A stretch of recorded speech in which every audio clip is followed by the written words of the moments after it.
Just before we start, today's video is sponsored by FanHome, but more on that in a bit.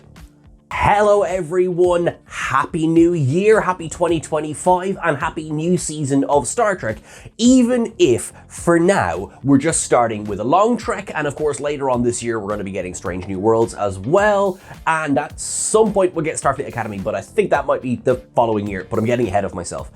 Today we are going to go through the very first long trek that we have in Star Trek history, because yes, there have been 13 previous films, but this is the first one that has come in the era of, well, short treks, long treks. So, long trek. Section 31 is something that has been in the offing for years now.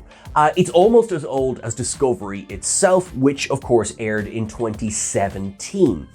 And, you know, for those of you who are good at maths, that was neither today nor yesterday. There are those of us, of course, who wondered after Michelle Yeoh won the Academy Award for Best Actress back for her performance in Everything Everywhere All at Once, you know, was that going to be the end of Section 31? Was it going to be the death knell? Surely she was going to be too busy. And then no, within hours, it was confirmed that yes, Section 31 was still going ahead. Now, perhaps a little unsurprisingly, it had shifted from what we had previously known, which was going to be a series, to become a motion picture streaming event.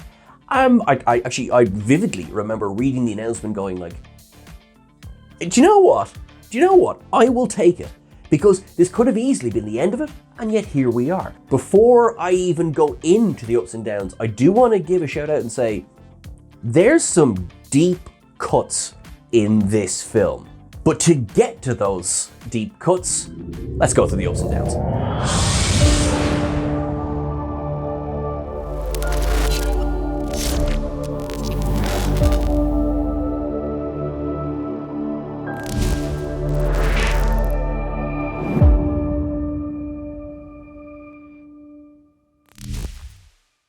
There is something I want to address right up front, and it's slightly serious, and I don't think this will be a massive shock to many people either.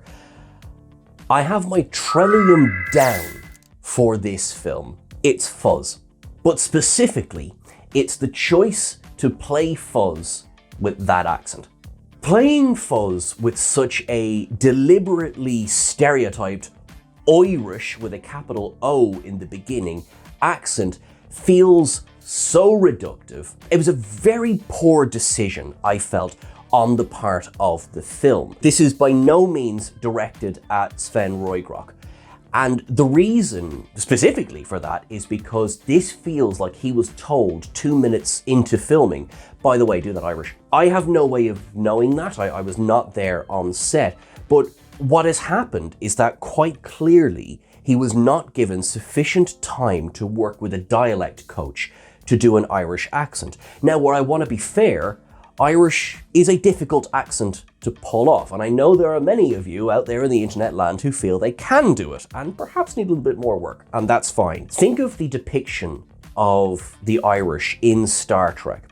So we're going to go all the way back to the second season episode of The Next Generation, Up the Long Ladder. You will know that that is a fairly reviled episode because this very stereotypical and frankly offensive portrayal of the Irish as this, you know, the chickens and straw and diddly idle crap that we've been trying to get rid of as an image for quite a long time in Hollywood. Now, there are those who will then go, well, naturally the next one is going to be Fairhaven and Spirit Folk from Voyager. And I was talking about this with Chris earlier on.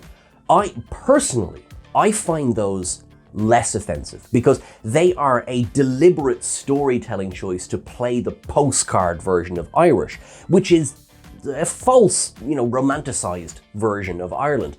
I tend to take those in the silly, you know, meaning that they were meant. You know, so that's really I don't mind those episodes. I mind Up the Long Ladder more. Then, of course, you have Colm Meaney, who was there from Encounter at Farpoint, intermittently in The Next Generation, and of course, in all 7 seasons of Deep Space Nine. There is a story in the making of the episode If Wishes Were Horses that originally would have seen the character that ended up being Rumpelstiltskin as being a leprechaun. Colm Meaney went straight to the writers and producers and said, do not do this. He's spoken about that on The Next Generation. He never had effectively the clout, as he was a guest star at best. And even then he was, he didn't quite ascend to the main cast status that he was on Deep Space Nine. On Deep Space Nine, he had slightly more clout. So when he saw the script called for a leprechaun, he went in and said, are we not beyond this?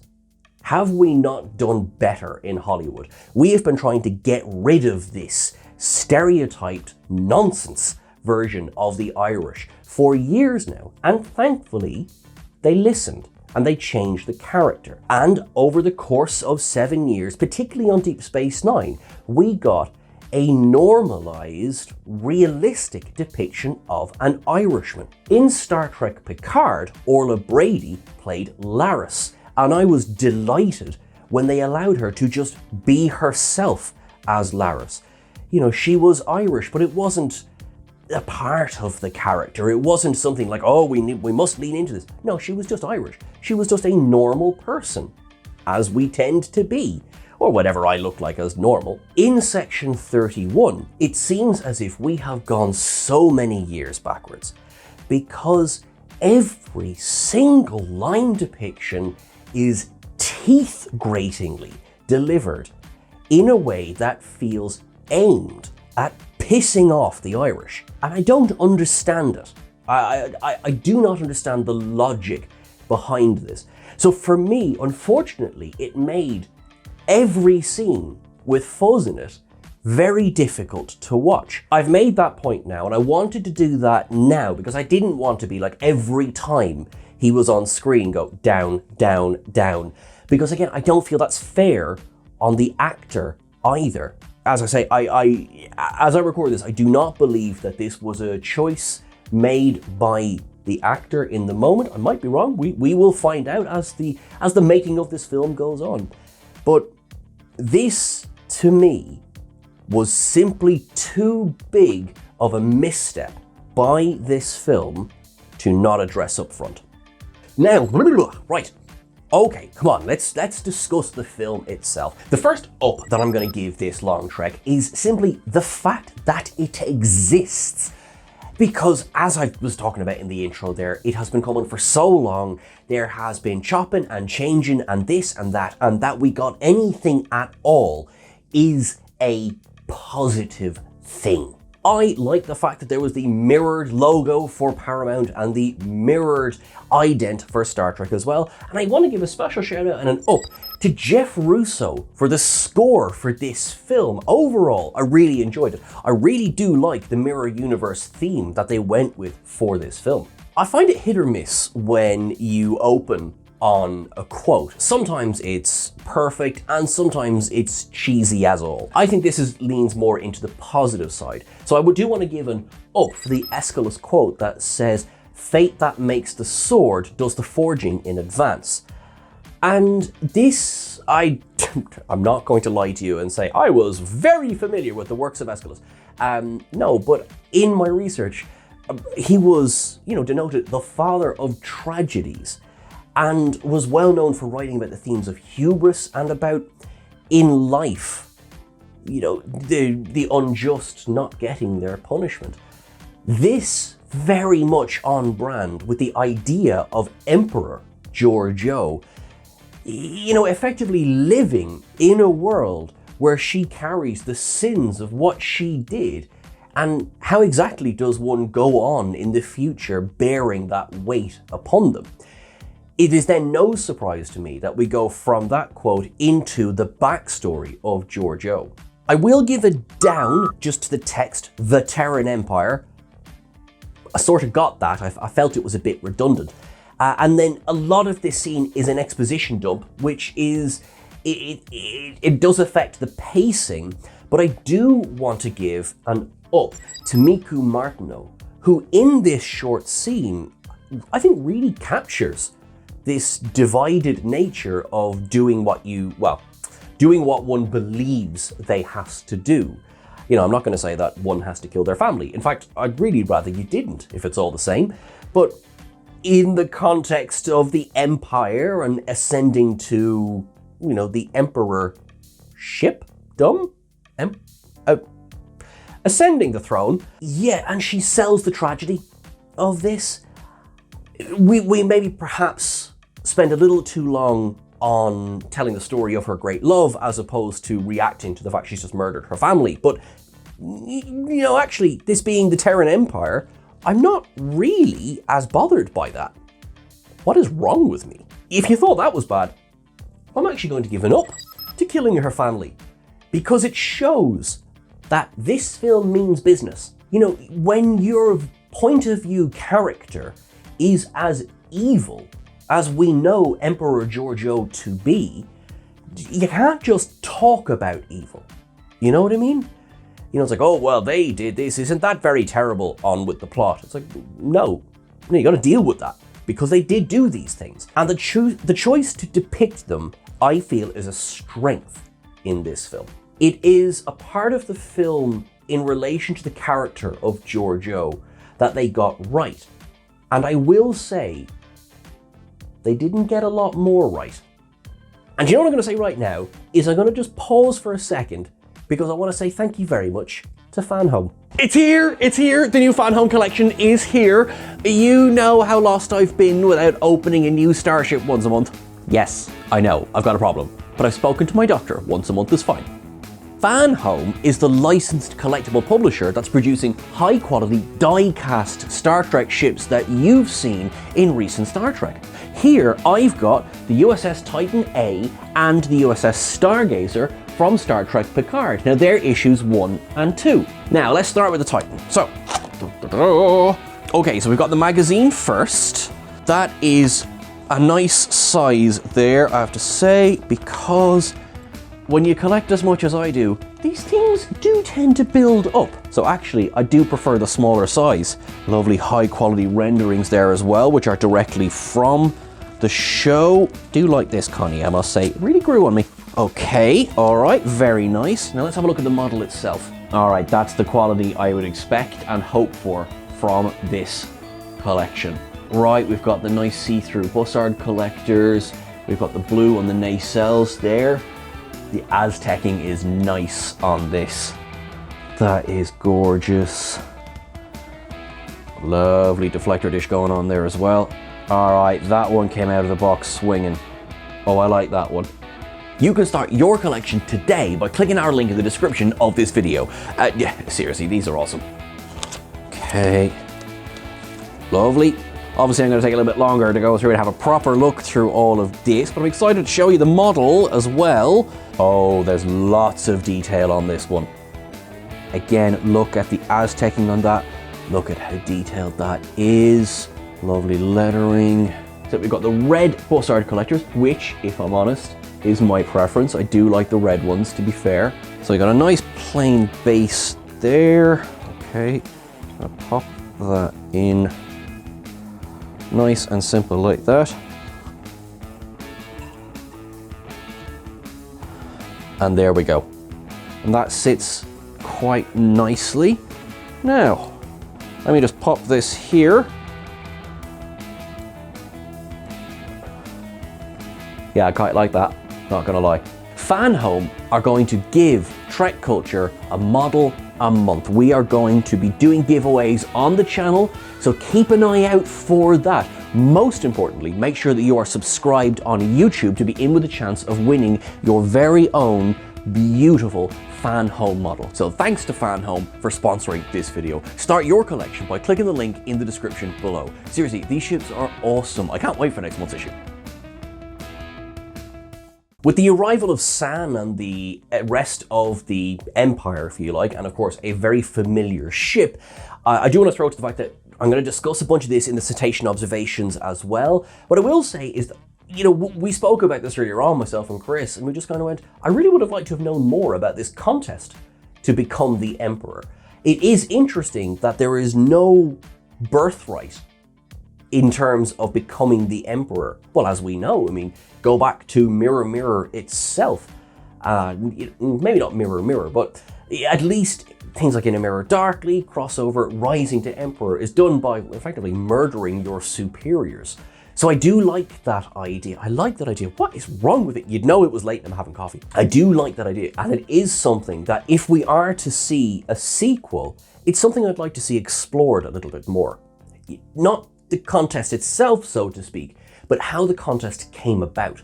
With the opening credits to Section 31, I mean, I'm not going to stress about it too much. This is a trope of cinema showing footage they couldn't possibly have access to. And it's not just a trope of cinema. Think of the start of Star Trek IV, The Voyage Home. How on earth did the Federation Council get those exterior shots of the Enterprise self-destructing? Shots from the bridge? Possibly. Shots from outside? I like watching the movie too. I'm not downing it. That's, you know, we've had that in Star Trek before. We've had that in different films across time. It makes me giggle, really. As many of you will know, I have been a massive fan of the Halloween series for a lot longer than I should have been when you think about the age I was when I started watching them. So for me, vocal cameo or not in the beginning, Jamie Lee Curtis's voice gets an up from me. I've been sitting on this for a couple of weeks. As you may be aware, we got to go to a screening of this there last week. So I was like, it's Jamie Lee Curtis. So yeah, I was a bit excited about that. Clearly, I mean, it hardly needs to be examined, but like, surely on the set of Everything Everywhere All at Once, Michelle turned around to Jamie and said, fancy it? So yeah, Jamie Lee Curtis is in the Star Trek universe now. I'm very happy about this. As we close in on the space station, the Baram, we get stardate 1292.4. Now, using an online stardate calculator, that translates to April 17th, 2324, locking this film, as we effectively knew / suspected / knew once we heard the name of one of the characters, that this was in the Lost era. That is something I'm going to come back to. The date of this film is an issue. There is one thing that is quite evident as we go through the film, is that, as we know, Section 31 started life as a series. Interviews with the director, in interviews with the writer, and in fact, I really suggest that you do check out the most recent issue of SFX magazine. They speak about the changes that it went through. I feel that this film, which is only about an hour and a half long, still contains the overall structure of a series. For example, Encoded Message 1, One Night on the Baram, to me, that's an episode title. And you might go, is that a problem? Well, unfortunately, I am going to say that is a down, because it is one of the first examples of how this adaptation from series to film was just a little too obvious. As we pass into the big giant, by the way, doesn't that station look like a brooch? That's a nice brooch that you'd wear on your top. Anyway, moving on. As we pass into the station, obviously we're following the masked, but clearly Emperor Giorgio. What we don't get in this film, I guess spoiler, but I'm assuming you've seen the film if you're watching this, is we get no context whatsoever as to her traveling via Carl in Terra Firma Part 2 back to this time. We don't know, for example, how long she's been in the 24th century. I would imagine it's only a couple of years, because the rules were, just to sort of, I suppose, be clear about this from the offing, she was suffering the way that she was in Discovery because she had traveled so far away from her own time and her own universe. So she just needed to go back closer to her own time. Not necessarily the same year. She is alive and well in the 2320s. It was around 2257 she arrived in the Prime Universe. So we're allowing another 60 odd years of difference between times. So in the grand scheme of time and space, that's not that bad. According to Memory Alpha, Philippa Giorgio, Emperor Philippa Giorgio, was born in 2202. which would have put her in her mid-50s by the time she arrives in the Prime Universe, and then we allow a couple of years to go by, and then she goes to the 32nd century, and then she travels back again. I'm going to say she's probably in and around her maybe early 60s in this film, if just, in terms of timeline. That will become important as the film goes on. She walks through the bar and we are visually introduced to our team from Section 31, who are sticking out like sore thumbs across the place. Honestly, it's a bit funny. We're then introduced to Virgil. Now, we spoke about Virgil when he was revealed in one of the trailers, that he is clearly a resident of the planet Charon. The fact that he exists raised black and white eyebrows over the fandom, because the whole thing of Let That Be Your Last Battlefield was that the people of Charon had destroyed themselves in their pointless racial war. And here we have a survivor. Great, I don't want a species to be extinct. But when I say there's no reason for him to be here, is this being a little too nitpicky? My reasoning here is that the ending of Let That Be Your Last Battlefield is so poignant and so powerful because it states this once great civilization could not get past their own prejudices and their own racial bias to survive and work together as a species. It is frequently cited as one of the best episodes of the original series, and in fact Star Trek overall. Everyone plays a blinder. There's some pacing issues, but look, overall, it's a brilliant episode with a brilliant message. To have a survivor, I don't think it doesn't dilute it, depending on what you do with it. Having a survivor offers hope. Having a survivor included as a throwaway gag because they look cool is not as good. Including an alien race because they look cool is like the singer in the bar. She is one of the aliens that were introduced in Star Trek Beyond. Frankly, I think they look amazing, and I am delighted that she was included because we know next to nothing about them. It's nice to have a Kelvin alien included in the bar, and it does nothing to raise eyebrows here or there. Including Virgil opens a whole bunch of questions that frankly need answering. And perhaps, with all my ranting, perhaps this is something that would be answered in a sequel, because they sure as hell aren't answered here. So for me, the down is including this Charonese or person from Charon for what seems like a gag. However, it's thanks to Virgil we are introduced to Omari Hardwick's Alok Sahar. Take an up, sir. Omari Hardwick is far and away one of the bright sparks of this film, and I will not be satisfied if this is the only time we see him. I think he was brilliant. He really helps focus the film, and from his introduction, where he speaks a little bit of French, and I want to give a shout out. Thank you very much, Jack, for helping me translate C'est dommage, which is apparently that's a shame. If Jack, in fact, hasn't screwed me. If Jack has screwed me, I've probably said, that's a cheese or something. I don't know. The important part is that it's a cool intro, and I enjoyed it, even if Georgiou's sitting there eating an eyeball, which is not the first time we see her do it. It's a heck of a statement, though, isn't it? Because remember, evil killed her family, eating an eyeball. Hey, we're definitely going to address the nature of evil in this film, aren't we? This scene, playful banter, or so it seems. I do quite enjoy the music of this scene. Actually, I like the club vibe. I actually like the songs that are being sung in the background. Star Trek has an interesting journey with modern music.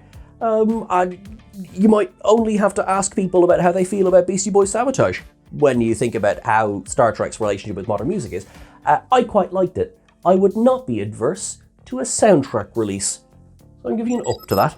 With some back and forth and pitter-patter, they, of course, end up in Georgiou's office. Because, of course, they were. Now, knowing what we know, that clearly she's already clocked the entire team, there's no kind of sense of she's let her guard down to let somebody in. So I really enjoyed it when she goes, cut the shit. Because, yeah, I mean, Georgiou's going to spot this a mile off. And although there is a moment on Alok's face where he's like, ah, god damn it, there's also like, come on, you know, it was Emperor Giorgio and she worked for Section 31. All right, we're not really gonna be massively shocked that she knew who we were. What I did not care for, and is a down, is the wallop of exposition we get in this next scene, where we go through and introduce all of our characters in a voiceover rather than organically introducing them into the scene. I don't feel that I will be the only person to make this comparison. This is very Suicide Squad. That itself is not a negative, but it, you know, again, does not feel organic. You know, we are told this is Quasi, he is a Comaloid. This is Mel, she is Delton. Deltons do this. This is a laughing Vulcan. He's laughing a little bit too hard to give us the impression that he's faking the emotions. This is the serious human, you know, who's got a silver rod inserted so far up her backside it's coming out her mouth. So you have that exposition dump, but also, I don't know who coached Alok Sahar on how to look after your team, but turning around and effectively giving everything but her birth cert to Giorgio after this. He doesn't just say, oh, that's Rachel Garrett. He goes, that's Lieutenant Rachel Garrett. She's from Starfleet. All right, was that need to know information at this point? It's things like that are like, you wanted the audience to know. This wasn't about explaining it to Giorgio.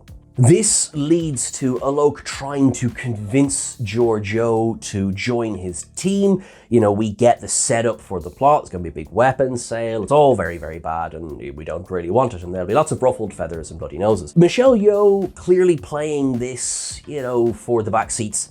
You know, I'm so over it. It's so silly. And I do get the sense of, you know, I'm playing Alok. You know, I'm not actually as bored as I seem that I am. He does say, giving you a chance to get back in on the action, you can have, or you can stay here in 10 bar for the rest of eternity. Down, I will not be taking casual shade against Guinan at this time. He does say something that is crucial for this film. He says, I would like nothing more than to see your memory wiped and you stay here. But then he pauses and goes, well, actually, there is some memories I would want you to retain, specifically the genocidal ones. And of course, we get a reaction from Giorgio. Now, we don't do a big musical cue and we don't do like, oh, we must stop and discuss this right now, because right then would have been entirely the wrong time to address this. So we'll hope it gets addressed properly as the film goes on. This leads, of course, to the scene aboard the Section 31 ship. Did you enjoy a good look at it? It's kind of the only one you're getting. I am giving a whopper of an up to Zeph. Rob Kaczynski just breathes life into every scene that he's in, which is not to say it's devoid of life without him, but he just brings this comfortable energy in, and there's an awful lot to Zeph that I really liked. He sort of played for dumb muscle, but there's also more to it than that. This discussion of when you talk about the suit, you're talking about me. She calls him a Swiss Army knife, and he's like, I don't know what that is, which I like. Although there's nothing wrong with the Swiss Army knife, and I don't see why it would be retired in the next 300 years, there's also a chance that perhaps it will be. Perhaps he would not know what a Swiss Army knife is by the 2320s. In the SFX interview, Rob Kaczynski spoke about effectively coming up with his own backstory for Zeph. And I would like to say to you right now, take everything I'm about to say with a pinch of salt, because this is not in the film. So you might well be within your rights to be like, John, none of that matters because it's not canonized, it's not in the film. Rob spoke about describing that he believed Zeph had been paraplegic, and that this suit, this mechanized suit, was the reason he was able to have a mobile life the way that he could. So when he says, when you're talking about the suit, you're talking about me, I am the suit, it hits a little bit deeper.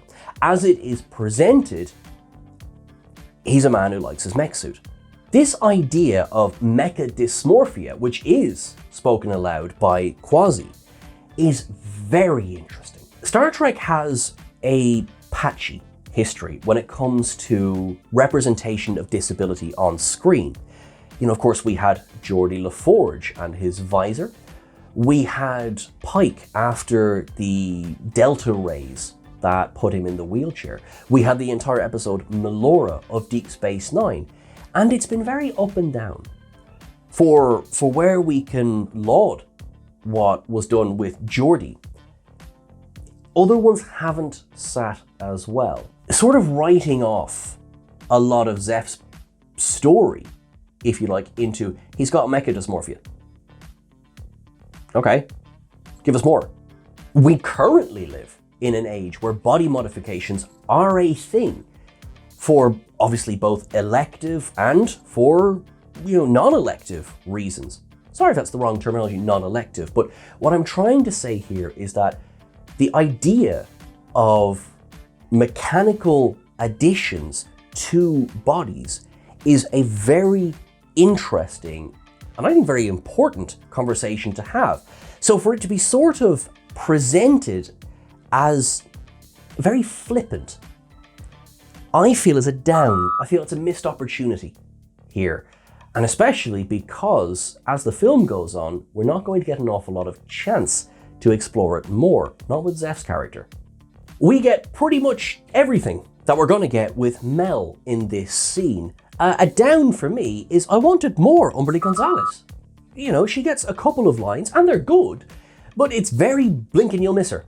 And considering as the film goes on, when Mel's not around anymore, we're told what an important part of the team she was and how, they'd been on missions together and oh my God, Georgiou's the reason we lost Mel. And it feeds into that problem of when we're being introduced to the characters, of being told something and not shown something. So she gets a couple of good quips here and, we see her using her Deltan powers. I hope you enjoyed it. We then have a repeat, effectively, of the same issue again with Garrett. While Alok burned her in the office, he effectively says, would you like a list of her fears and her blood type in this scene as well? Take it down. What did Garrett do on you? Keep an eye out the background of this scene. Again, we'll come to it in station observations, but remember when we're set, and this is a Federation starship on which they're standing. I did get, however, quite a kick out of walking through their original plan. Alok was to come in and incapacitate Georgiou. Quasi was then to take Georgiou's form. Joe, I'm just going to say right now, I have no problem with the change in how Comaloids change form. I have no issue believing that if Star Trek VI Undiscovered Country had more of a budget, they would have done something a bit more. I quite like what we got, but then again, I've had 30 years to like what we've got. I've just aged myself there. But, so I have no problem with that. I don't love the effect, but that's an aesthetic thing. That's just me personally. Like, if you love that, you're right. Do you know what I mean? But I've no issue with the fact that they've changed it. And again, as we walk through, I enjoyed that, the joy that Zeph seems to get from knocking out who we will learn to be Data No with one punch. Yeah, I just really enjoyed that whole scene. We then get, I feel maybe this was supposed to be tongue-in-cheek, this scene, where Garrett goes, I will bring the full weight of Starfleet down upon you. Will you? Do you have that power? Let's be kind and say that she does have that power. It's a bit of a weird delivery of that, which is why that's a down for me as well. As is meh. It's all a bit for how serious it's supposed to be. It's all a bit flippant. Michelle Yeoh sells it, but I didn't love it. I am a fan of the changed plan because it does give us the line where Alok says, I'm familiar with sociopaths, and we cut to Zeph going, I said not to bring me. Oh, again, it's just one of those nice little line deliveries that just really works for me. We then get the scene in the quarters where Data No and Georgiou face off against each other, and she pulls out the phase pods. I don't like them. And I tell you why I don't like them. It's not just because of how bloody handy they are, until they aren't. She says, it's a phase pod. It changes the nature of that weapon. And she adds one, and I got it from a client and I got one for myself. That I'm okay with. We have the usual problem of, we have this magical thing that will help us walk through walls. What's the floor made of? Again, Star Trek thing, it does bug me, but because we have precedent in Star Trek, I'm sort of letting it go a little bit. What I'm not letting go is how, do I say his name yet? I mean, we've seen it, is how San has one as well. And it's a different design, and isn't it very handy? And it's a down. Because clearly these were added because we wanted to have a punch-up where we run through a bar and we're running through people and isn't all fun. And it is fun to a certain extent, but it's all a bit silly as well. And because it relies so heavily on this technology, which was introduced a tenth of a second before we see this scene, I know that's, how do I phrase that a little bit better? It's all a bit convenient. For example, now I know we do get a scene where San slaps Giorgio's device, which causes it to malfunction, which means at the exact right moment that he needs it to, it stops working properly, thus catching her foot in the wall. But this is of course the scene as well where they crash into the bar and Mel goes to confront him and he murders her quite horribly. This is going to sound strange. I'm going to give an up, not to the fact of course that she died, but Umberly Gonzalez sells how angry Mel is to have been killed by this man. I mean, she doesn't look shocked. She doesn't look upset. She looks pissed off. And I thought, that's something I haven't seen really in Star Trek before. Or at least not like this, not to this extent. And I thought she sold the hell out of that. Yeah, as I said, Umberly Gonzalez, we hardly knew ye. I hope we find a way to bring you back. As they were running through rooms, we get a full frontal shot of an Andorian. And as we learn in that shot as well, in the immortal words of Marta, not everybody keeps their genitals in the same place, Captain. Because that Andorian is a Ken doll. And they make a point of showing us that as well. But okay, good for you, Andorian. The artist who will become known again as San takes the weapon out and shows it to Giorgio. This is a magical space MacGuffin that can wipe out all life in a quadrant. In a way, it doesn't really matter. We do get a lot of story discussion about the weapon, but the weapon itself might as well be the 10C. It might as well be the Doomsday Machine. The nature of it is not really important. We just know it's bad, and it is a symbol of Giorgio's evil. So when it leads directly into this flashback to the mirror universe, I'm here for it. I do want to give straight away up to that big dragon train that comes off the end of her costume. First time I watched it, I went, no, hold on.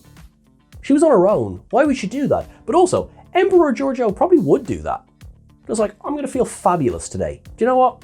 Yeah, why not? So yeah, that worked for me. And on that, I especially want to give a shout out and an up to Gersha Phillips, who has been with Star Trek now for a number of years and designed these beautiful costumes with collaboration apparently from Balenciaga, according to the closing credits. So I'm sure the more fashion forward of you in the audience will understand that. I am aware of them as a brand. Now, they worked on this, or at least were involved in this.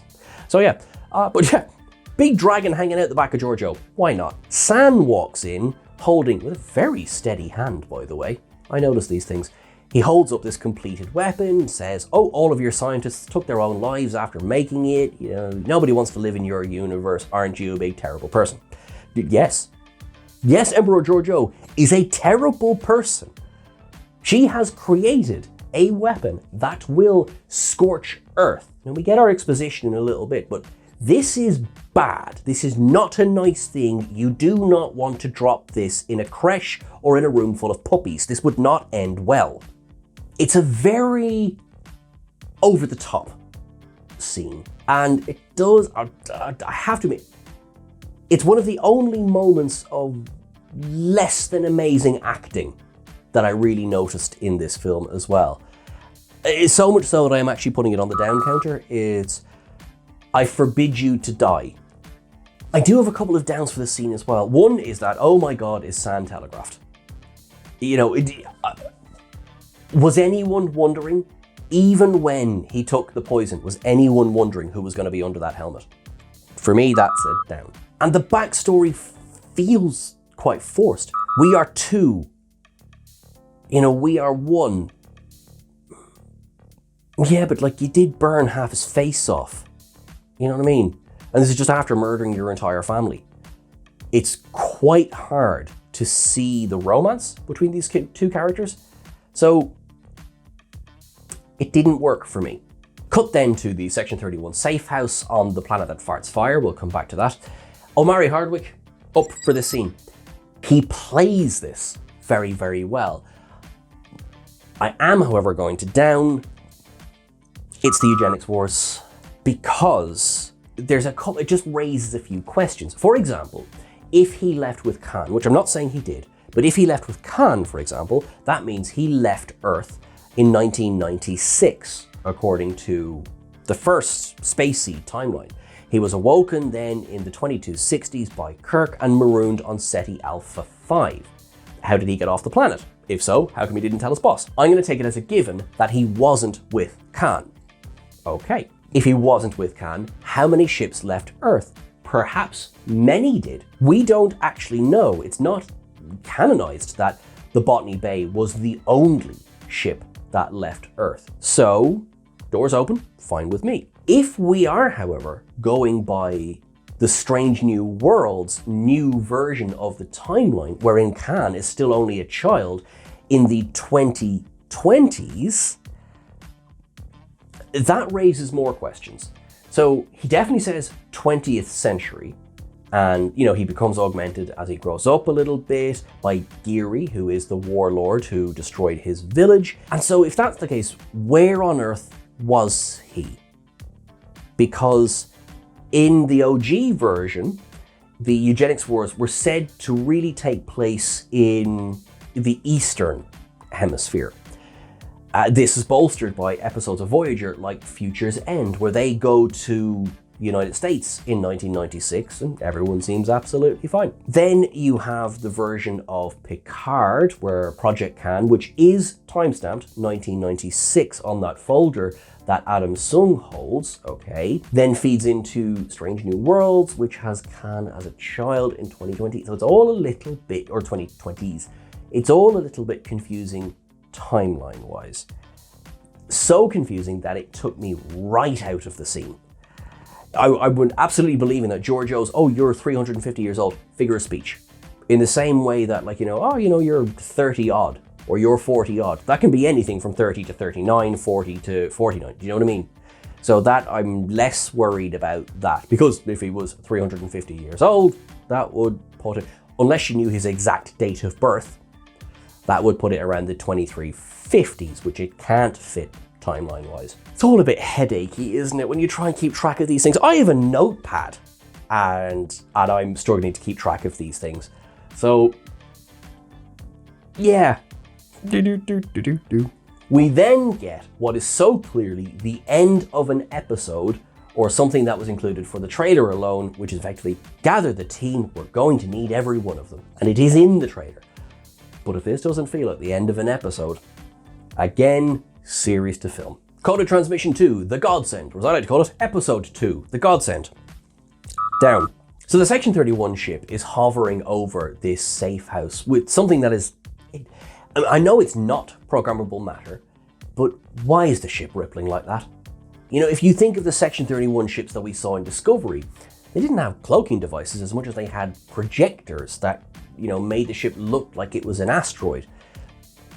The fact that this looks like it's programmable matter takes me straight out of the scene.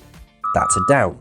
They stand around in a circle and Giorgio brings them up to speed on what the Godsend is, which is the great magical MacGuffin that can destroy so much. We get quite a forced scene of Fuzz screaming about being, that Zeph is a scale shamer. Because inside Fuzz is the alien from Men in Black. The galaxy is on Orion's belt. And I'm really sorry, I could not think of that for the entirety of this film, with the little Nanoken running the puppet that is Fuzz. So much so that it's a down. I've nothing against puppets. Some of my best friends are puppets. But it's an idea that's been done before, and well, because of how frustrating I found Fuzz, I have to say, I didn't find the story of what they did with the Nanoken to overpower anything else. That's not to say that there isn't up, so do stick around. In this scene, or in this episode, for want of a better word, I did, however, I feel odd saying this, I noticed continuity errors.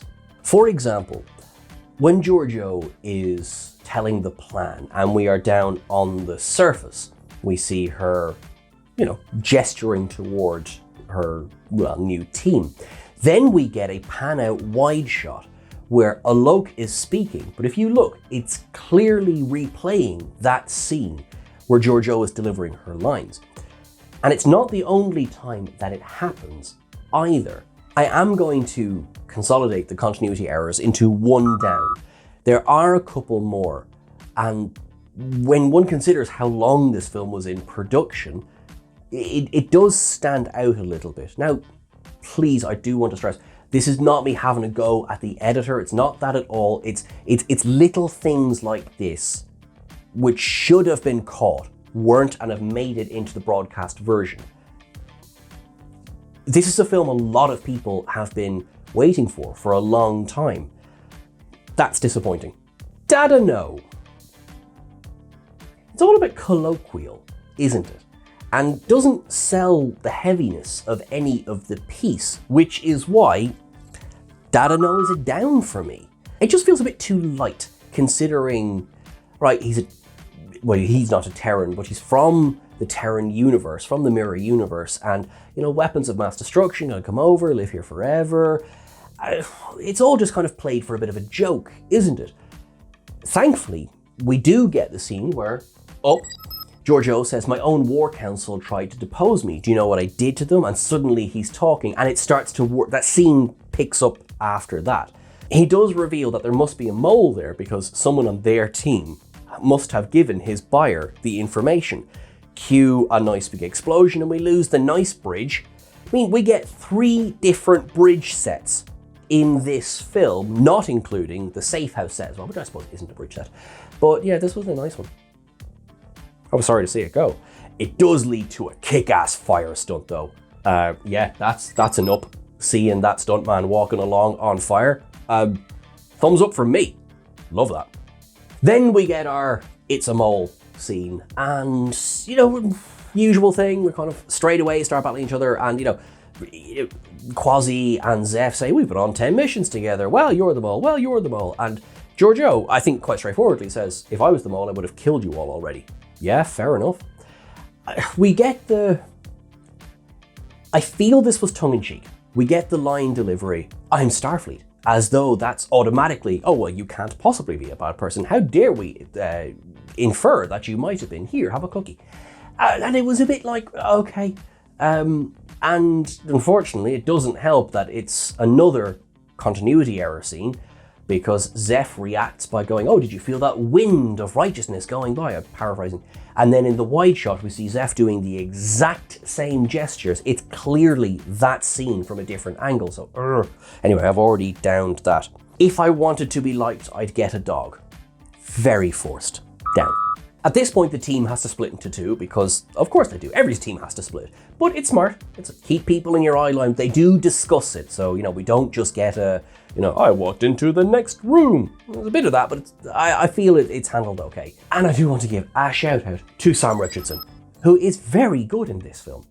Not all of his lines land and not all of the pacing and timing works, but he's very good. Everyone is very good, but particularly in this scene when they're aboard the garbage scow and he asks Giorgio point blank, you created a weapon that could destroy quadrillions of lives. Did you not think that was overkill? And she responds with, I ordered it destroyed. Now, I ordered it destroyed isn't up, not just for the fact she ordered it destroyed, thank you, but the line delivery of I ordered it destroyed.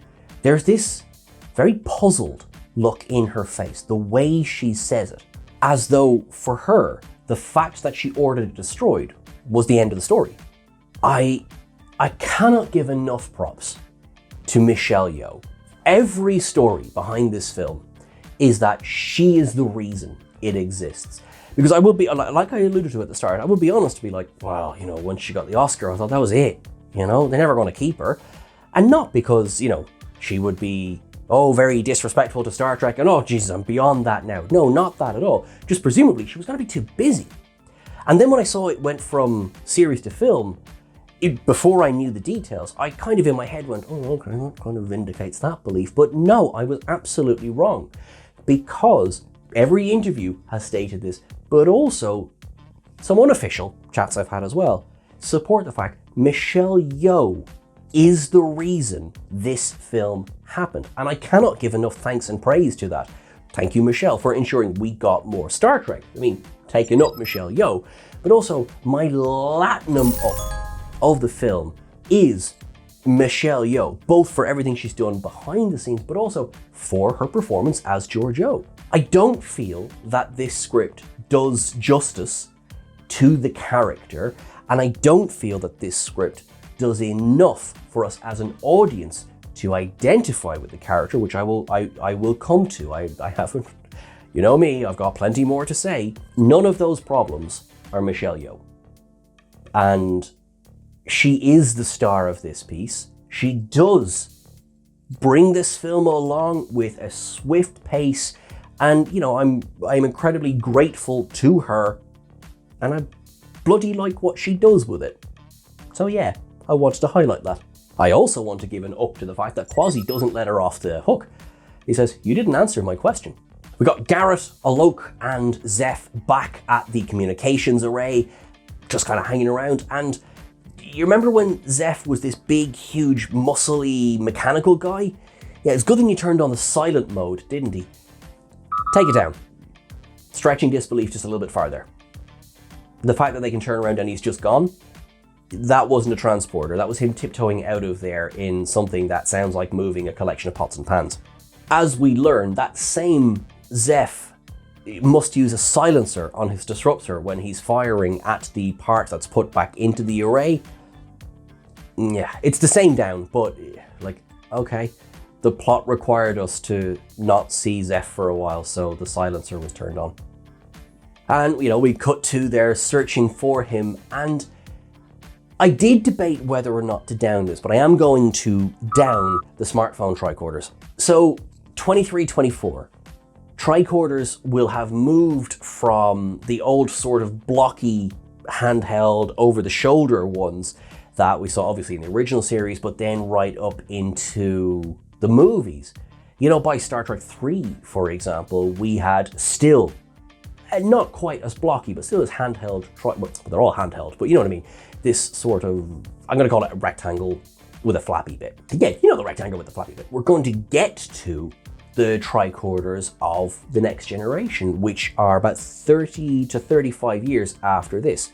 So I will allow for the fact that as an espionage agency, yes, I have no problem with the fact that they probably had access to technology that's more advanced than what's available for, you know, the commercial markets. That I'm not bothered with. But these are clearly smartphones.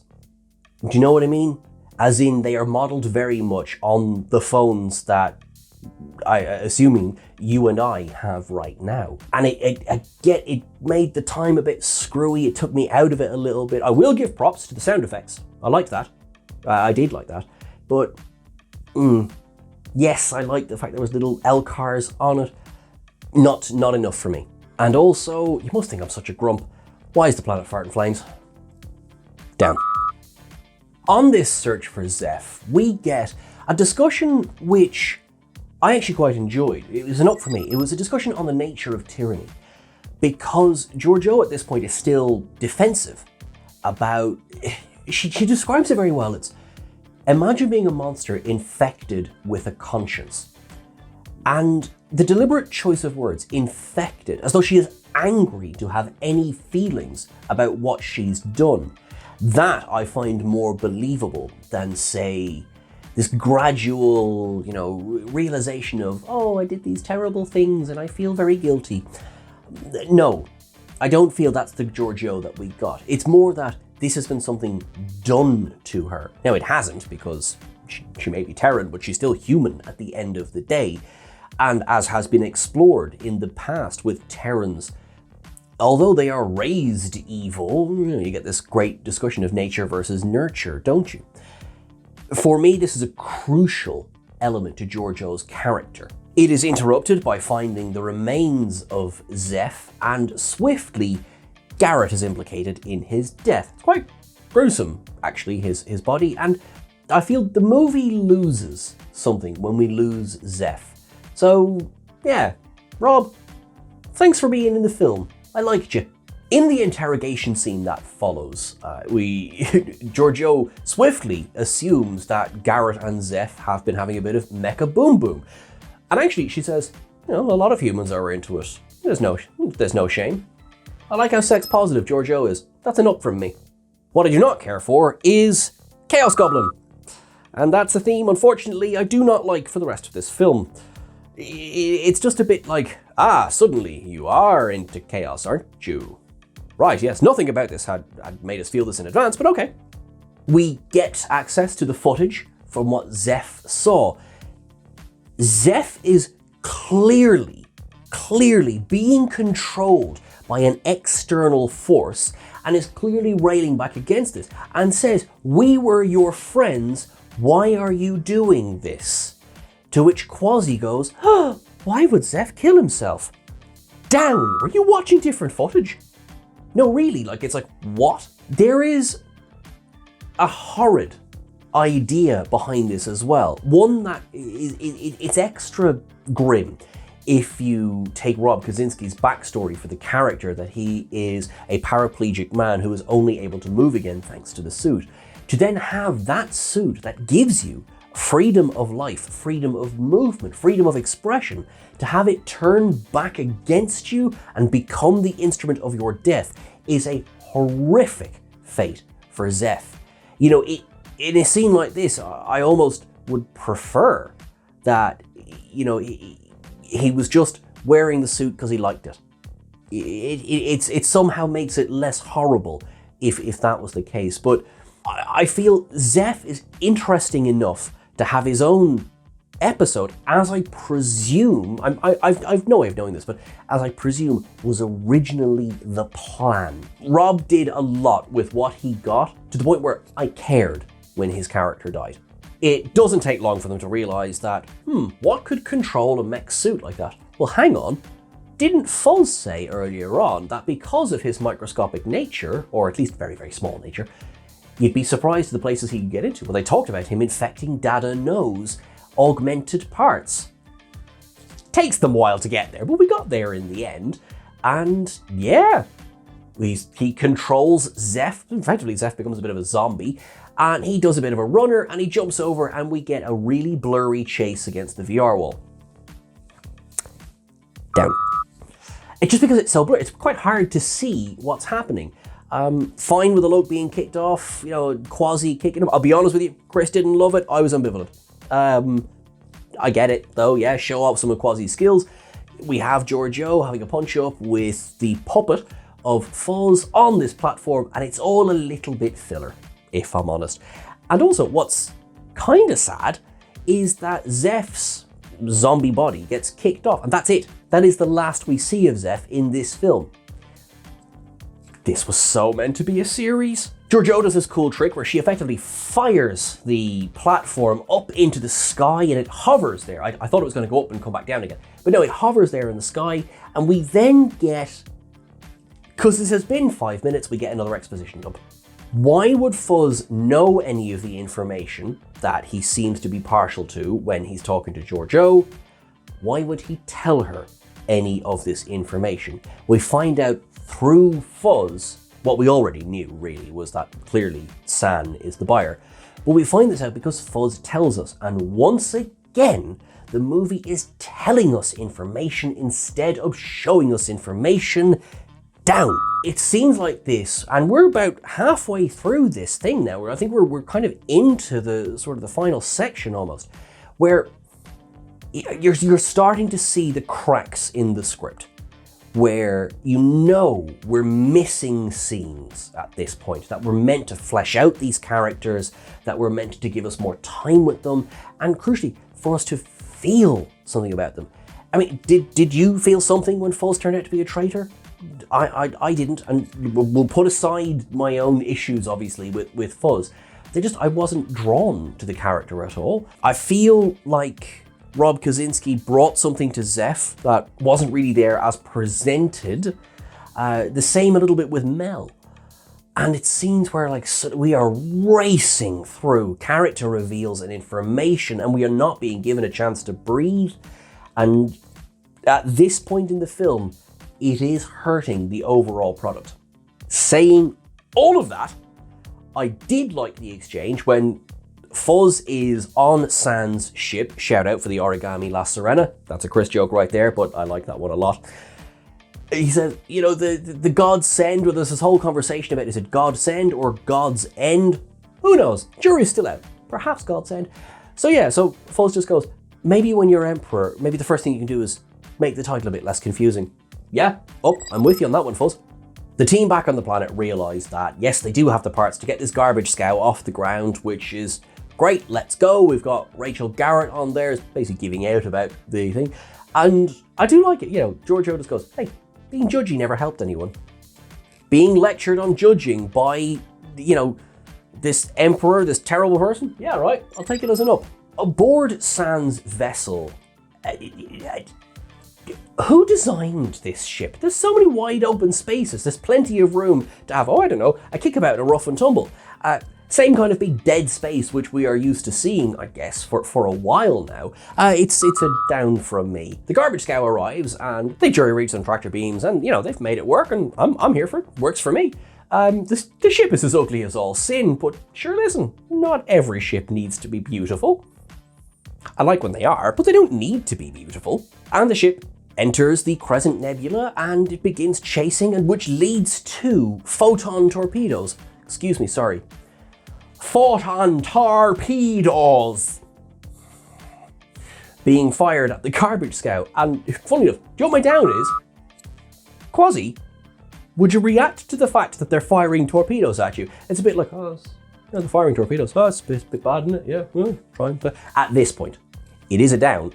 Yeah, at this point, I don't think Quasi's quite woken up yet. They need to move Sans' ship into the radiation field inside the nebula so that they can effectively weaken everyone's shields, that they can beam on board to have our big Act 3. And which they do. Spoiler alert, they do. But not before, I have to be honest, my least favorite line of the film. It is spoken by Casey Roll, who, by the way, I loved in Hannibal. I thought she was fabulous in that. I think she is hampered a little bit by the script here. Chaos is my friends with benefits. It is so out of the blue. It is so left field. It is so not what we've been shown this character to be. Yes, we have discussed that actually she does enjoy chaos. We have discussed that she is not quite as structured as we've been led to believe. But we go from, I'm beginning to understand chaos, to chaos is my friends at best. There might have been, I think there was a bit of ad-libbing going on in this film, which is fine, by the way. I am not anti improv at all. I really am. Just this one was a bit like, oh, righty then. Okay, that is a very strange tone for this scene. By the way, I'm not judging friends with benefits. Have as many friends with benefits as you like. That is not what I'm doing here. Just to make that very, very clear. Just the line was very out of the blue. Aboard the ship, Georgiou and Alok beam over, and for a second, we don't know where San is, and we don't know where Fuzz is. Moments later, they arrive. So, San walked around the corner, got a phaser, disruptor I should say, walked around. Whereas Alok, well, thank God he's genetically engineered, because he gets stabbed right in the back by Fuzz, and we get what is perhaps the most interesting thing about the Nanokins, something which is definitely an up from me. This suggestion that the Nanokins are actually an ancient race, that, as Fuzz said, they were here long before the behemoths arrived, and they would be here long after. Now that is interesting, because As recently as Discovery's 5th season, when we finally got to meet a progenitor, for example, meeting the ancient races doesn't happen an awful lot in Star Trek. They get talked about rather than shown. So, although I've got my issues with fuzz, as you know, I am interested to see more of this race. Yes, I stand by what I said. Look, it's very Men in Black. It's you know, this idea of the tiny alien. That's fine. Just do something interesting with it. This is something interesting. This is something I would like to see explored. There's also, crucial during this scene, that Fuzz, the physical Fuzz, leaves his Vulcan body and flies out and boards another smaller ship while still using the Vulcan body under autopilot. Okay, yep, that's all fine. Pay attention, because Fuzz's ship, which first of all crashes into the garbage scow to sort of give them a knock and knock them out a little bit, then flies away. They chase him. He is in front of them. Aboard the garbage scow, they realize that they've got no weapons, so they need to dump something. So Garrett goes down to the trash heap, if you like, because maybe there's something she can jury rig into a missile. She goes down dancing, chaos, chaos, chaos. Down on board the ship, Fuzz's puppet keeps reacting. It was a down from me because it is not in any way clear why. Is there a neural link? You know, we see Fuzz the Nanokin operating what seems to be servos and levers. So why would then he spend the time operating the facial muscles of this robot? Again, unclear, took me out of the scene. During all of this, Georgiou and San are having a almighty punch-up in the rest of the ship. Hey, it's a good thing there's a lot of space, isn't there? But I gotta talk about that in a block by itself. So, back out in space. So while Alok is fighting, I'm gonna call him Puppet Fuzz, you have real Fuzz piloting via autopilot, the puppet, and on board the garbage scow, Garrett has found a Droon toy. Now, we don't like them because they've got a type of power cell that can go boom. This is where Science Officer Rachel Garrett gets to show her stuff. Yeah, that's an up from me. You know, I like that. I know you're probably thinking like, you know, wow, Sean, you really didn't like Rachel Garrett in this film at all. Not true. I promise, not true. I'm telling you rather than showing you. God, I'm as bad as they are. Yeah, I did enjoy. This was fun, and you know, then getting back up to the garbage now, going like, right, okay, send that out. Garrett arrives back up on the bridge and says to Quasi, right, okay, we need to make sure that we stay ahead of Fuzz. But the problem is that they also made a point of saying that the garbage can could barely keep up with Fuzz, let alone get ahead of him. And here they are, not only ahead of him, but quite ahead of him, to the point where they can dump their payload, which contains the countdown explosive Droon doll. It's a down, because how did they get there?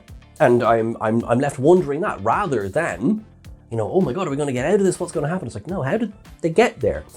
And then what I am going to down, that this button can either mean open the doors or self-destruct the ship. I know it's a bit of a trope of, you know, is the red wire or the blue wire? It's just, you know, why couldn't one of the options be, or make a cup of coffee? Do you know what I mean? That it had to be such high stakes. And even if it was a figure of speech, it didn't seem to be. And I did like that, you know, Quasi had to make the call. And I did like that. But, oh, it's either door A or pit B. It's just a bit like, all right, okay, you had to finish the scene, didn't you? So they dump the payload and we have this Droon doll that goes, we're all gonna die. That's terrifying. Is that doll sentient? And anyway, they explode and it seems to kill Fuzz. And so they cheer and laugh. Okay, on board San's ship. So Alok takes this opportunity to sit down and have a rest. And you know what, he's earned it. Meanwhile, Georgiou and San are not chilling out. They are fighting for the nines. I say they are. San seems to be fighting for the kill, where Georgiou is trying to engage him, is trying to speak to him, and trying to awaken memories in him. But the first thing she does when she sees him is she puts her disruptor down. She talks about how perhaps they can come back from this. Now, San is having none of it. He speaks about taking over the Empire himself, that he can lead the Empire through the passageway, which, by the way, I didn't even mention because there's a passageway, by the way. It's a bit of a MacGuffin. And he will bring his righteous mercy to the galaxy, to which she responds, there is no such thing as a benevolent dictator, which should be self-explanatory, but she says he helped her to realize that. I would argue Michael Burnham played a large role in helping her to realize that, but sure, listen, in the context of this film. This leads to more fisticuffs. She does try to calm him by, she throws her arms around him and doesn't try and strangle him, she tries to hug him.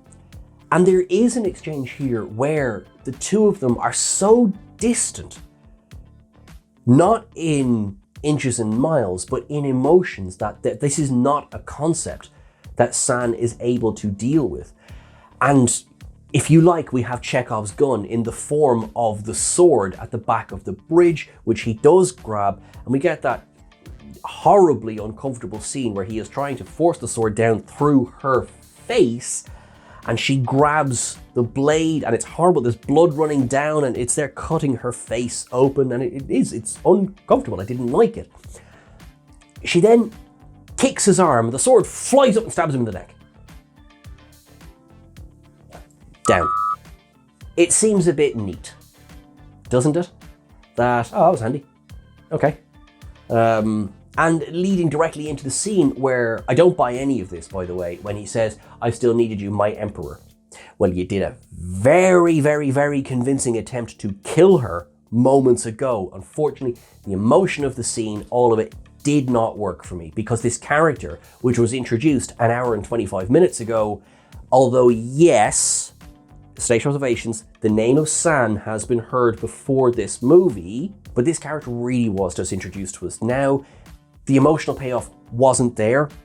I didn't believe the relationship between them, and a large part of that has to do with something I'm about to discuss. But for me, my emperor, I always needed you, that was a down. San is dead, Fuzz appears to be dead, but we still have a ticking time bomb on board in the form of the Godsend. Because of course, because all good things need a countdown, don't they? So Giorgio walks over and picks it up. And it says biosignature recognized, beginning 60-second countdown. This is the same device that she took pains to say earlier on there was no failsafe. If the activation had already happened, which it seemed to have been happening, we had the little lights were turning red around it, was her biosignature required to start this 60-second timer? If so, what was San's plan? Was he always going to lure Giorgio there to trick her into touching this device, which is not beyond the realms of, possibility? Or was he going to try and do something himself? In which case, why have this thing about biosignatures? That, again, unfortunately took me out of the scene. I did like the exchange where she stands with Alok and she asks him, if you had the chance to go back and do it all again, and you could kill Geary, even if it meant sacrificing your own life, would you do it? And Alok says, yes, I would. To which she goes, then I'm glad to know you, Alok Sahar. That's enough. That I believed. That relationship between the two of them, I believed that. Anyway, as I'm sure we were all expecting, of course they don't die. They are beamed off at the last moment by Garrett and Quasi, who are piloting the other ship, and the thing that is looking increasingly like Sebulba's pod racer from Star Wars Episode 1. Tell me you don't see it. Tell me you don't see it. Anyway, that explodes with this device that was said to be a virus, that would be a chain reaction that would destroy entire quadrants, or it also works as a really handy plug for a passageway. As they stand there, we get the Alexander Courage theme. For possibly the first time ever, I'm giving it a down, because it feels like a very strange place to play it. And I feel like that is sort of thematic of the film overall.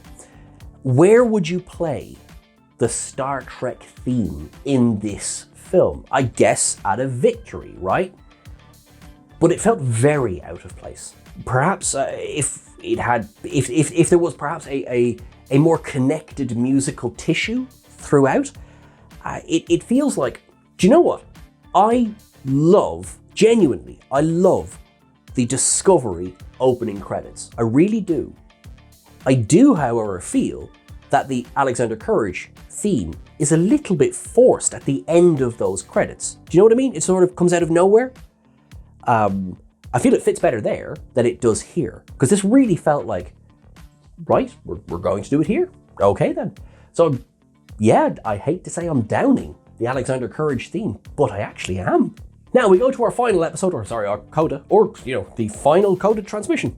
We go back to the big brooch in the sky, and we have a sort of a fun-ish scene where Yeoh is standing there and she makes Quasi a bit nervous because he had been Alok, and he's actually not Alok, he's Quasi, and then the real Alok arrives, and so does Lieutenant Commander Rachel Garrett, who arrives in what appears to be a maroon-coloured dress.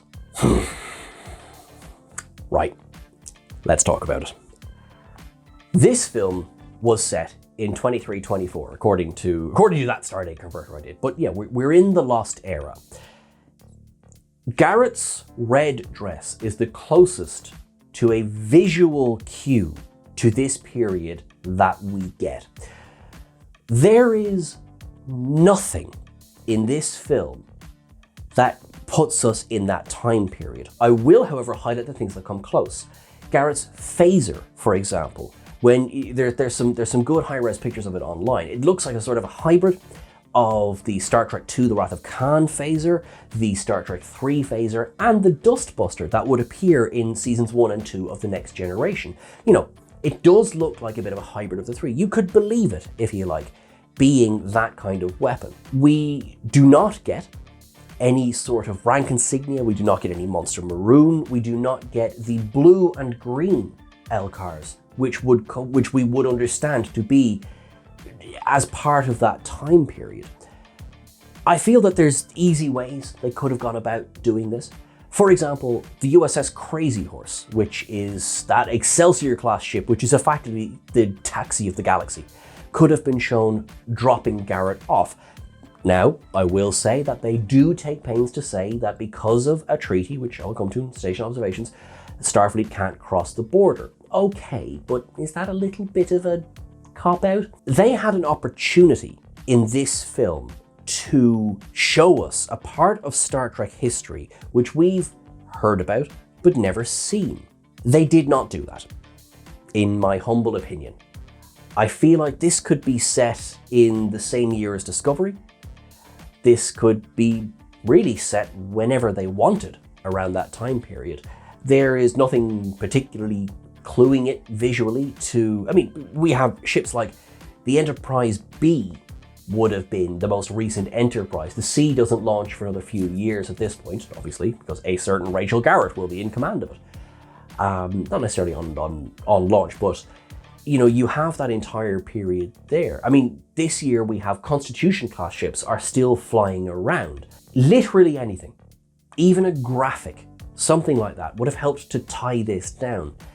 Because it doesn't, what we have is a sort of a standalone story, which it was supposed to be, so I'm not criticizing that, but something that does not feel a part of the larger universe.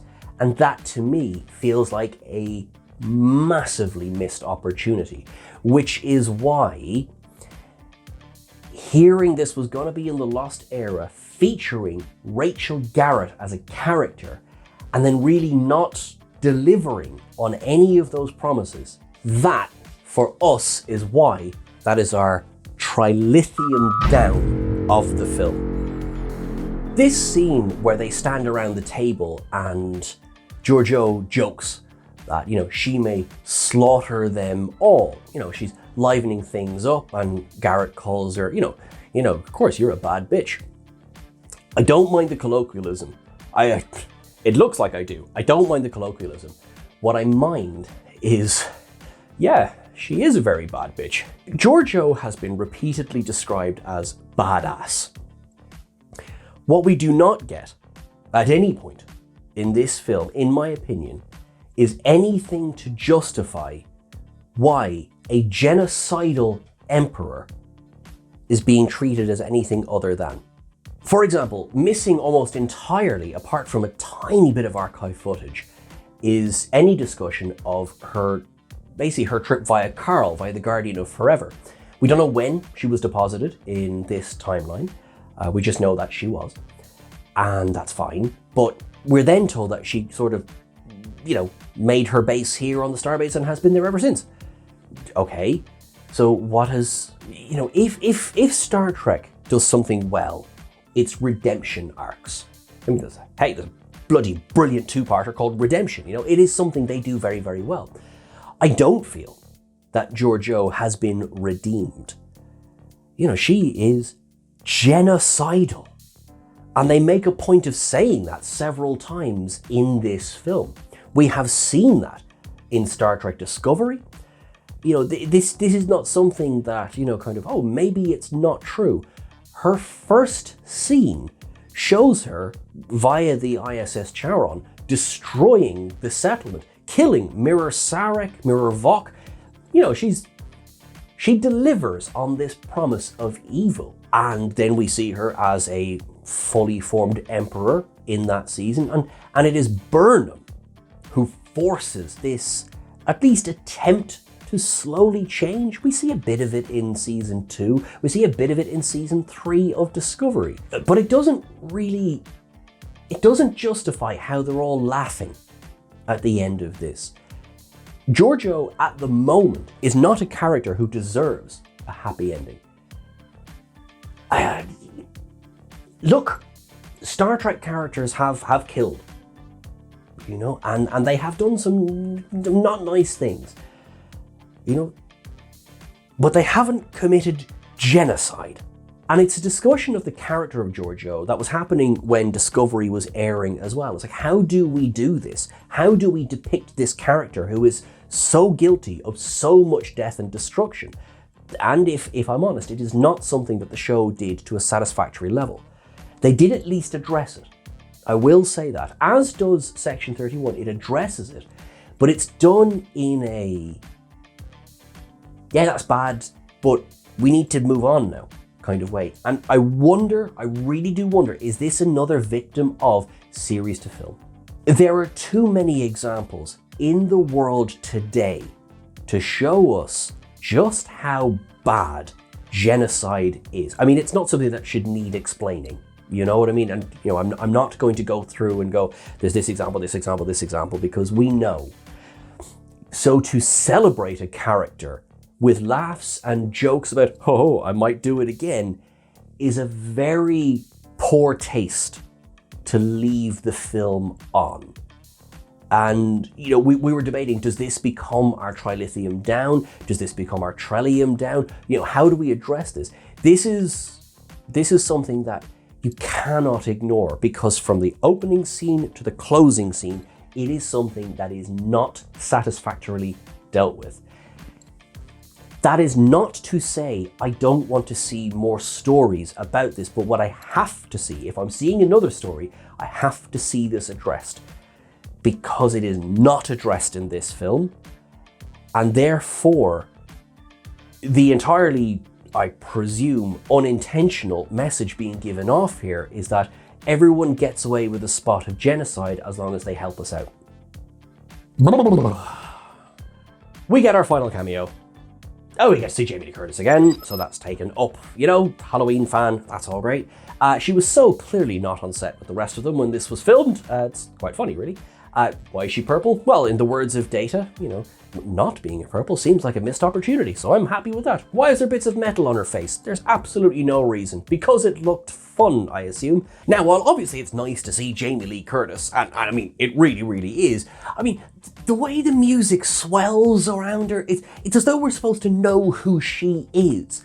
Do you know what it reminds me of? It's like the end of Solo, when Darth Maul shows up in a hologram.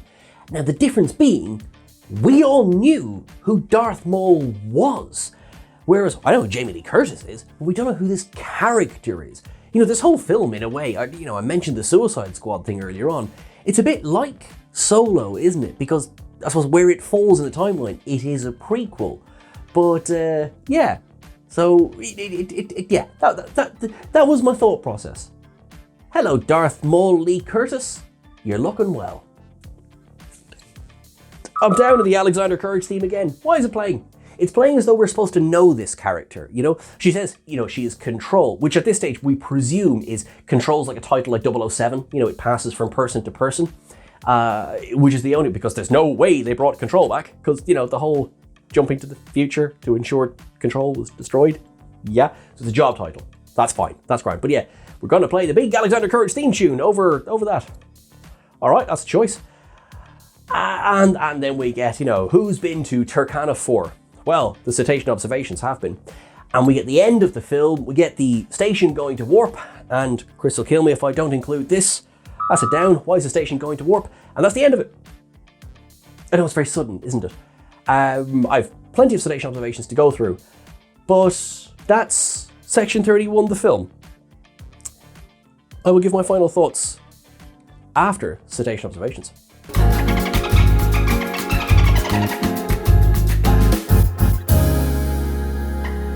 Okie dokie. Right, the Paramount logo and the Star Trek ident being backwards is evocative of Star Trek Nemesis, when the E was backwards in that title. Now at the time that was said to show the mirror version of Shinzon to Picard, which, funnily enough, Rick Berman said he wasn't crazy about. The Terran Empire called out very quickly, which of course was always going to be the case with this. We get the ISS Charon making its return for the first time since the first season of Discovery. It's a very unique design. I actually quite like it, I have to say. San. Who is this? Right, so I mentioned that we'd heard the name San before. Well, we had.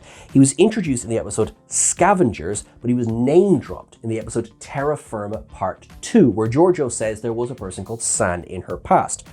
If we look at the Discovery tie-in novel Die Standing by John Jackson Miller, you will see a very familiar plot to the one you just watched.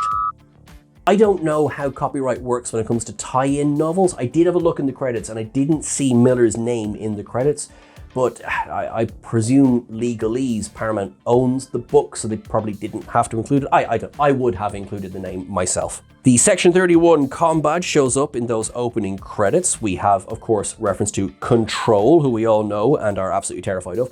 A selection of clips that they couldn't possibly have access to. I don't mind it, you know, as I say, it's a trope of cinema. Then we get a shot of the map. Bearing in mind, I've definitely missed some. We have Septimus, Orion, we have Freehaven, the Badlands, Cardassia Prime, Zenketh, Kobliad, Aurelius, Hyperia 5, we've got Zaron, we've got Starbase 2-5, we've got Argus, we've got Medina, Maxia, Gideon, Sigma Draconis, Pyrithia, Alcor, Mizar, Vega, Korcarol, we've Memory Alpha, we've Zetar, Tellar, Alpha Centauri, Andor, Deneb, Tau Ceti, Inferior Prime, Phalebia, Trill, Chintaka. We also, of course, have Sol, you know, things like that as well. So yeah, we got a few. In the opening credits is the treaty that Control mentions, that why the Federation can't cross the border. It says the Treaty of Catan. Now this was negotiated by Ambassador Villar, who we met in the Enterprise episode Fallen Hero. Now that treaty was vague enough in that episode that you can kind of do whatever you want with it. And apparently it negotiated the fact that Starfleet couldn't go into this section. One thing I really want to highlight, for as much as, you know, I stand by my point about the Lost Era, they definitely did their homework for this film. There is a lot of deep cuts, like I said, in this film. I feel they could have been integrated a little bit better. It's not to say that they're not there. So that was a cool one. The Crescent Nebula, Sarpedion, Galen, Gamma Trianguli. So the star date has this as April 17th, 2324. So what's going on in the universe? Well, a certain Beverly Howard is born in October of 2324. Starfleet Academy wins the Parisi Squares Championship versus the favourites Minsk, which unfortunately leads to 3 weeks of cleanup for poor Boothby. And the USS Republic, I mentioned Constitution class ships, returns to the Sol system, where it will not leave for another 50 years. It's the training ship. The Smuggler's ship from Unification. Now this was a cool visual cameo.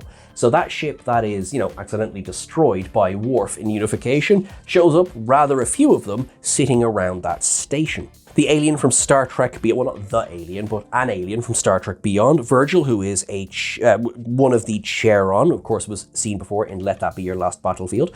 We have Giorgio eating an eyeball, which is something she's been shown to do in the past. Giorgio has a wall of weapons. These include batleths, we have Discovery mechleths, we have knives, we have phasers, we have dock-togs. There's quite a few of them, really.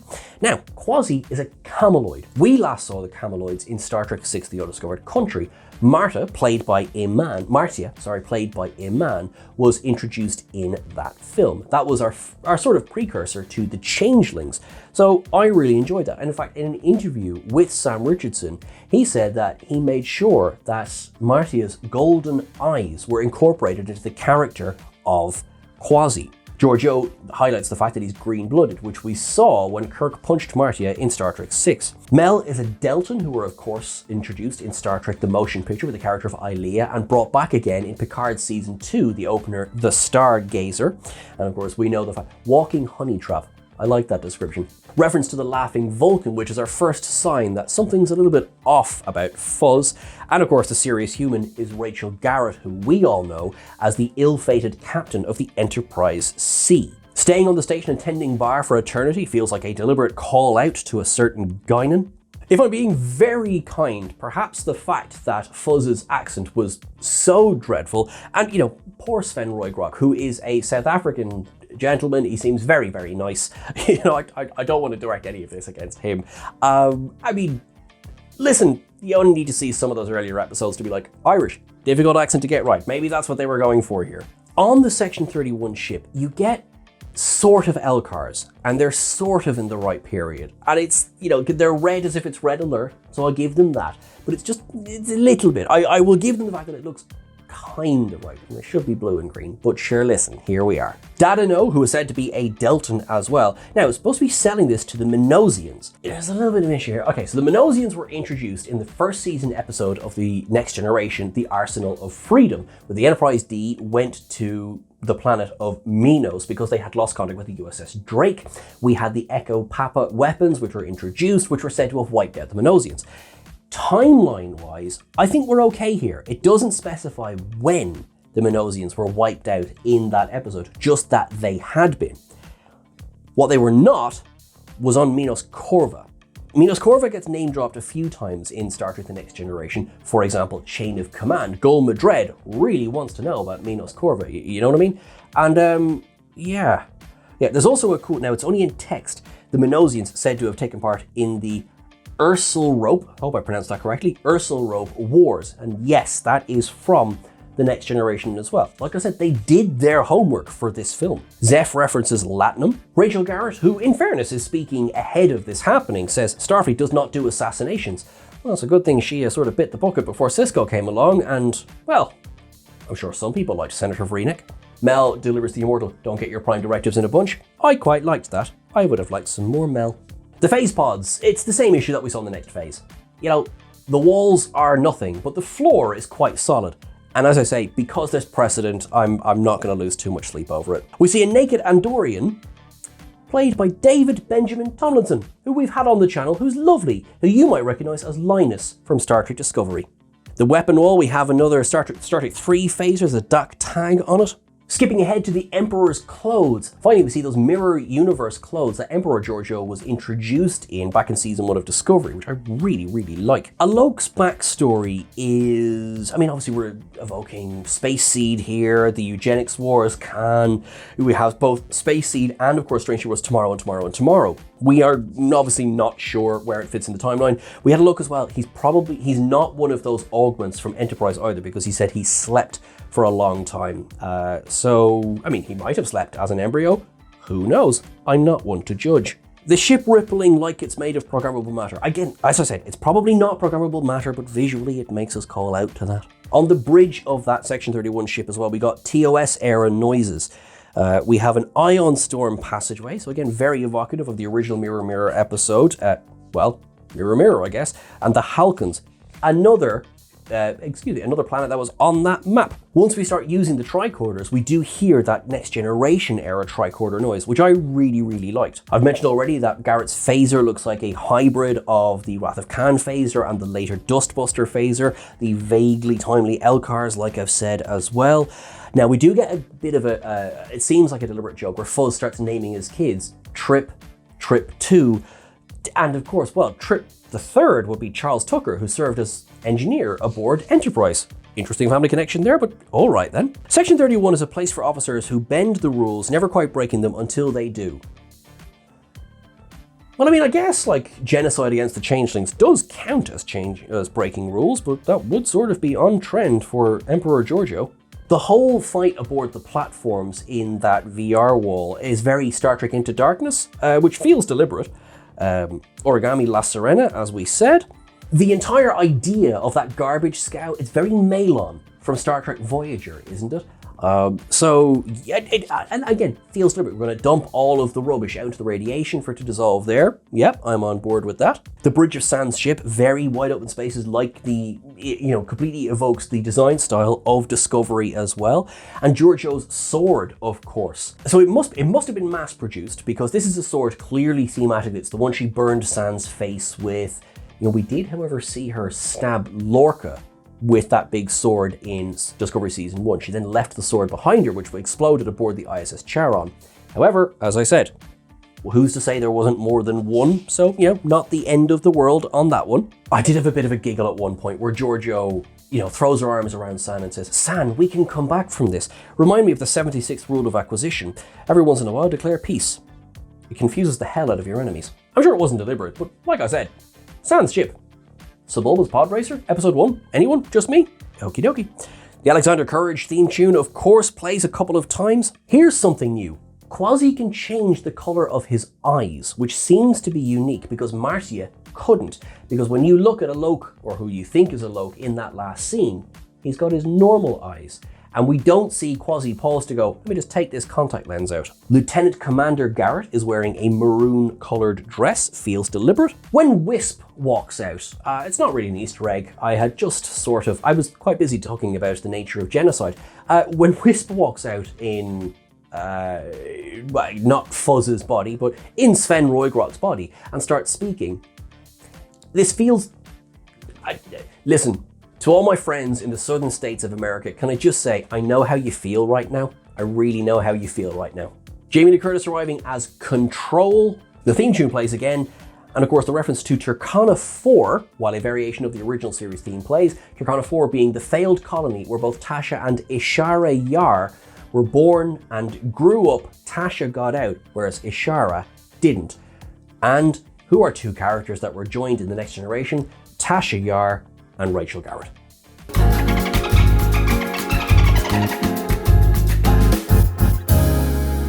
Folks, there you have it. That was Section 31, The Long Trek. My overall thoughts, it was too obviously a series that was condensed into a film. I feel that hurt the overall narrative. I think that there's more story in there that we got the highlights of. And because of that, we sacrificed character moments. We sacrificed a lot, if I'm honest. However, what is crucially important for us to remember is that while this may not have been the Star Trek First Contacts, the Star Trek The Undiscovered Countries, the Wrath of Khans of the franchise, what is very, very important is that we don't want this to be the last film. We do not want this to be, it comes out and it is kicked about from here to there to there to here.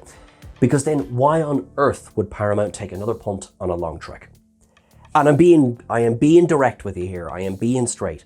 You know that there are going to be those who will thrash this about and look, there's nothing we can do about that. And there will be those who this will be their favorite film. And I'm not being disingenuous when I say that. There will be those, this will be either their introduction to Star Trek, or this will be the best thing since sliced bread. And they are correct, because at the end of the day, it's all about opinions. My opinion, you are completely free to agree with or disagree with anything I've just said. We are not here to deliver the definitive, this is how it must be seen. But I do think it should be seen. And I do feel that the only way we're going to get more long treks is if we do talk about these things. And if we do perhaps address some perceived issues or the things that it did right. Because like I said, there was a lot of research was clearly done in the formation of this film. I feel at the end of the day, it should have been a series. And perhaps if there is to be another long trek, that is a consideration that should be first and foremost. Are we writing a film or are we writing a series? I do not feel that the story of George Yeoh is done. I feel there is more that could be, nay, has to be discussed. For all of the reasons that I've outlined, I am now very happy to say I would love to see more of the characters who are surviving by the end of the film as well. I would also love to see more of the characters who are not surviving by the end of the film. You know what I mean? What I do get from this is the hope to try new things. You know, we know as it stands right now, we have Section 31, we have Strange New Worlds Season 3, and we also have Starfleet Academy in the future as well. But they are quite spaced apart. If we spend the next 6 months kicking the crap out of this film, which some people will, and I can understand, I'm not gonna lie to you, this wasn't the best film I've ever watched in my life. But if we do that, and that's all that gets fed back to the studio, they're not gonna make another attempt. So I would just ask, I'm asking you, let's be balanced. Let's be balanced. You know, let's keep the vitriol and perhaps maybe channel that energy into constructive criticism, as I hope I have been. Now, you never know, you might have watched this whole thing and gone like, you know, oh my God, did this thing personally offend Sean? Perhaps, well, okay, the Irish thing did, but I mean everything else. At the end of the day, we care because we care. It's Star Trek, we care. Is it perfect? Absolutely not. Is anything? Some bits get close, but no, nothing is perfect. I am so happy they tried. I am so happy, genuinely, for the passion that I have seen come from the people involved in this project. If nothing else, this was a way to start 2025 with new Star Trek, and that is never a bad thing. So do you want some free stuff? I know, yeah, you're like, you know, all right, Sean, bribe us. Well, it's nice and simple. If you want to win a Fan Home Titan A, which is a gorgeous model, I might as well, it's literally looking at me, so I might as well get it. If you want to win a Fan Home edition of the Titan A, which, you know, pretty gorgeous model, it's really quite simple. To enter, all you need to do is make sure that you're subscribed to our channel, and I want you to post in the comments below what kind of long trek you would like to see. And I need you to make sure that we are able to contact you, by which I mean that we're able to DM you. Let us know what kind of long trek you'd like to see, and you could be in with a chance of winning this beautiful model. I'd say, I like this one. That is everything. I can now tell you, after all of that, that the next thing we're going to be doing is we're doing the films. So we will be coming to you with the ups and downs for Star Trek The Motion Picture next.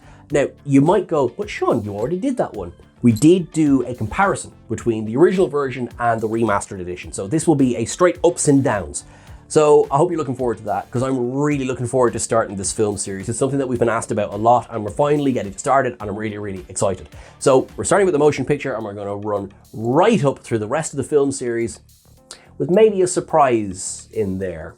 I can say no more right now. Folks, thank you so much for watching this.